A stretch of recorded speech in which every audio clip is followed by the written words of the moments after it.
सन्माननीय बंधू भगिनींनो,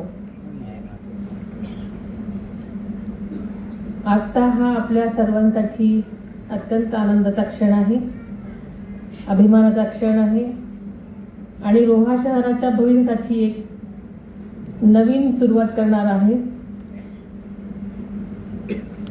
त्यामुळे सुरुवातीलाच आज ज्या ज्या कामांचं भूमिपूजन आपल्या सर्वांच्या साक्षीनं झालं असं मी जाहीर करते।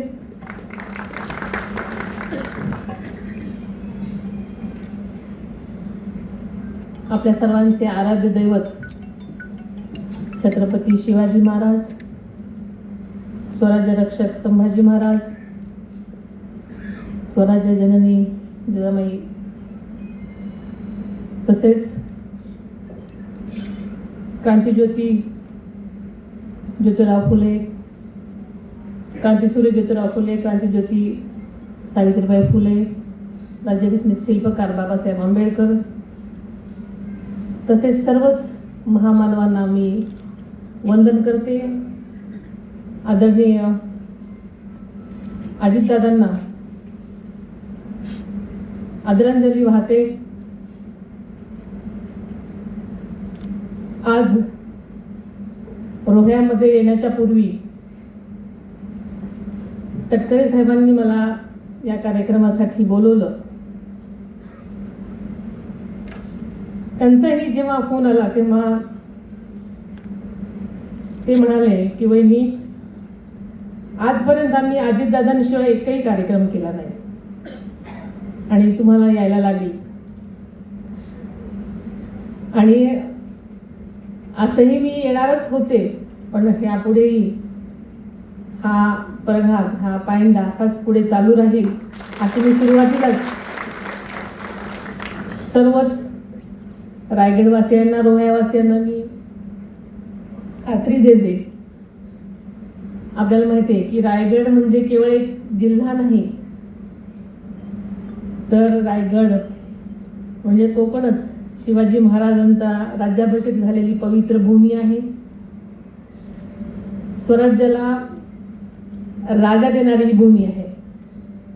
त्यामुळे ही प्रत्येक मराठी माणसाची प्रेरणा आणि अस्मिता असलेली भूमी आहे। याच रायगड जिल्ह्यामध्ये भारतरत्न डॉक्टर बाबासाहेब आंबेडकरांनी महाडचा 14 तळ्याचा सत्याग्रह केला आणि सामाजिक समतेचा एक नवा इतिहास लिहिला।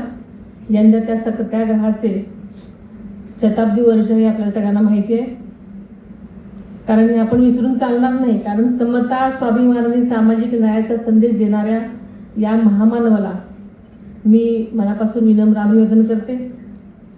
कोकण म्हणजे साक्षात देवभूमी, निसर्गाने भरभरून दान दिलेली ही भूमी आणि कष्टाळू माणसानं घडवलेली ही भूमी आहे। आदरणीय दादांचं कोकणावर जास्त प्रेम होतं, म्हणजे विशेष म्हणायला हरकत नाही।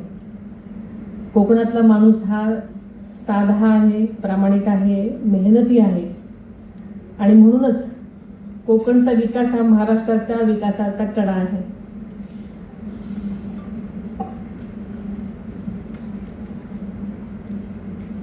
राज्याच्या विकासाची कुठलीही चर्चा निघाली की आदरणीय दादा नेहमीच कोकणाची बाजू घ्यायचे। इथला शेतकरी, मच्छीमार बांधव, युवक युवती आणि कोकणी संस्कृती या साऱ्यांविषयी त्यांच्या मनात अपार जिव्हाळा होता आणि खरोखरच ते मनापासून होतं। कारण कोकणात कधी तटकरे साहेबांनी सांगितलं किंवा कुठल्याही लोकांनी सांगितलं तरी ते नेहमीच कोकणात यायला तयार असतात। त्यांचं निसर्गावर जास्त प्रेम असल्यामुळे कोकणावर आणि तिथल्या लोकांवर जास्ती प्रेम होतं।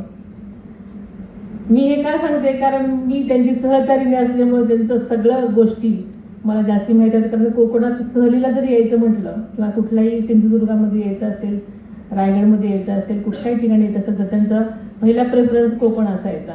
म्हणजे आम्ही गोव्यालाही जायचो, पण कोकणात अजून जास्त त्यांना असं यावंसं वाटायचं, इथली लोक त्यांना आवडायची। आज हा कार्यक्रम जिथं होतोय त्या डॉक्टर सी डी देशमुख नाट्यगृहाचं लोकार्पण आपण ऐकलं की सगळ्यांनीच सांगितलं 6 महिन्यापूर्वीच दादांच्या हस्ते झालं होतं. सगळ्या व्हिडिओमधून अगदी दोन्हीची तुलना दिसते सगळी. आणि एकही कार्यक्रम किंवा एकही क्षण जसं तटकरे साहेब म्हणाले की दादांशिवाय जात नाही, तसा आपल्या सगळ्यांच्या जीवनामध्ये तो प्रसंग आहे. कारण दादांनी इतकी कामं सगळीकडेच केलेली आहेत, इतक्या गोष्टी संबंध महाराष्ट्रभर केलेल्या आहेत की कुठलीच गोष्ट दादांशिवाय किंवा दादांची आठवण झाल्याशिवाय पुढे जात नाही. आणि इथल्या प्रत्येका मनामध्ये मला वाटतं तशाच ताज्या आहेत सगळ्या आठवणी, त्याची मला खात्री आहे. आज आपण जी कामे सुरू करत आहोत ती केवळ बांधकामं नाहीत, तर रोह्याच्या सर्वांगीण विकासाचा पाया आहे. पहिलं काम श्री धारवीर महाराजांचं मंदिर या परिसरातल्या भक्तिवासाचं नूतनीकरण आपण करत आहोत. हे देवस्थान म्हणजे रोह्याचं आराध्य दैवत. लाखो भाविकांची श्रद्धा इथे जोडलेली आहे. भक्तिवासाचं रंगकाम, स्वच्छतागृह, पिण्याच्या पाण्याची व्यवस्था, प्रकाश योजना, सगळ्या मूलभूत सुविधा नव्याने उभ्या राहणार आहेत. भाविकांना स्वच्छ आणि सुरक्षित आणि सुसज्ज वातावरण मिळावं हाच यामागचा हेतू आहे. कारण प्रत्येक ठिकाणी जेव्हा मी गेले तिथे आम्हाला तिथल्या नकाशे दाखवण्यात आलं, त्यामुळे ह्या सगळ्या गोष्टी अतिशय चांगल्या प्रकारे करण्यात येणार आहेत. दुसरं काम म्हणजे कुंडलिका नदीच्या काठावरील पूर संरक्षक भिंत. कुंडलिका ही रोह्याची जीवनवाहिनी आहे, पण पावसाळ्यात तिचं रुद्र स्वरूप धारण होताना आपण सगळ्यांनी पाहिलेलं आहे.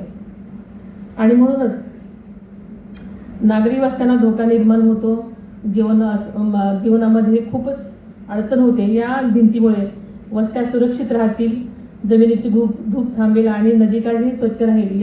या सगळ्यांच्या नियोजनामध्ये यामुळे ह्याचं काम केलेलं आहे. तिसरं काम आहे कुंडलिका नदी संवर्धन गार्डनमध्ये, जे की आपण अतिशय सुंदररित्या शिवसृष्टी शिल्प छत्रपती शिवाजी महाराजांच्या शौर्याचं आणि स्वराज्याच्या संकल्पनेचं हे प्रतीक मुंबईच्या प्रसिद्ध सर जे स्कूल ऑफ आर्टच्या विद्यार्थ्यांनी आणि शिक्षकांनी साकारलं आहे.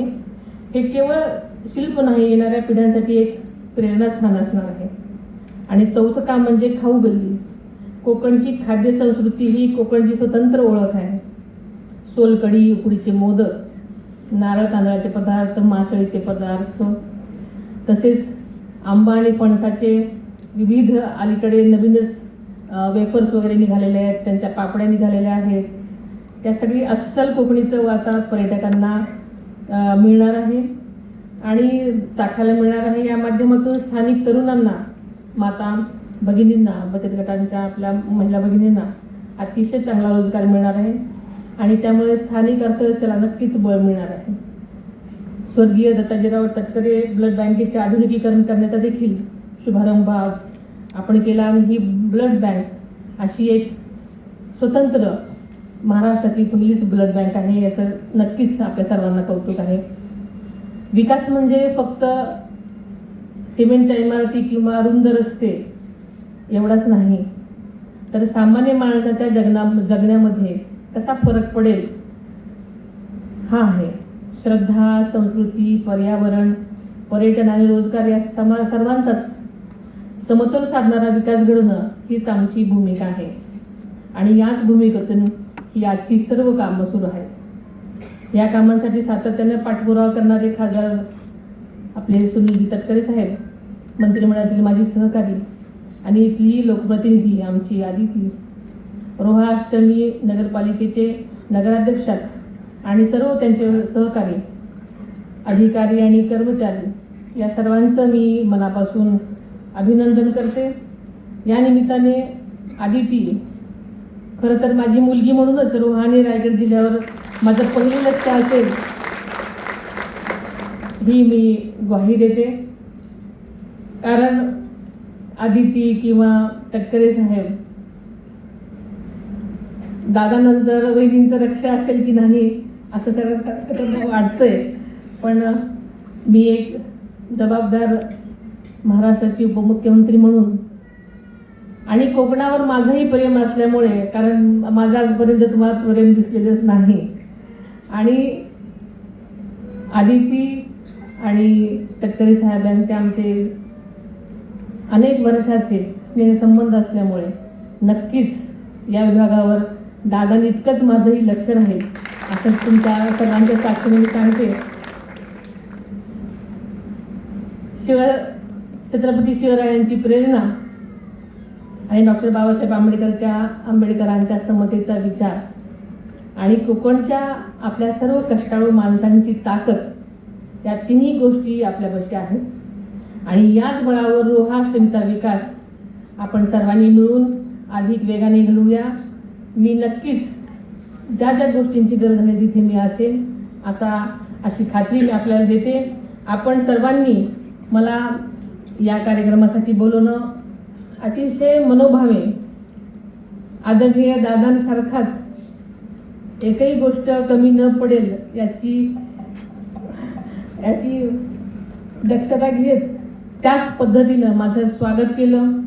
त्याबद्दल मी आपल्या सर्वांची मनापासून आभारी आहे. या विकास कामं अगदी निर्विघ्न पार पडावी अशा मी सगळ्यांना शुभेच्छा देते. लवकरात लवकर पाडल्या तर मी परत उद्घाटनाला येईन. त्यामुळे सर्वांचेच मी मनापासून आभार मानते आणि इथेच थांबते. धन्यवाद.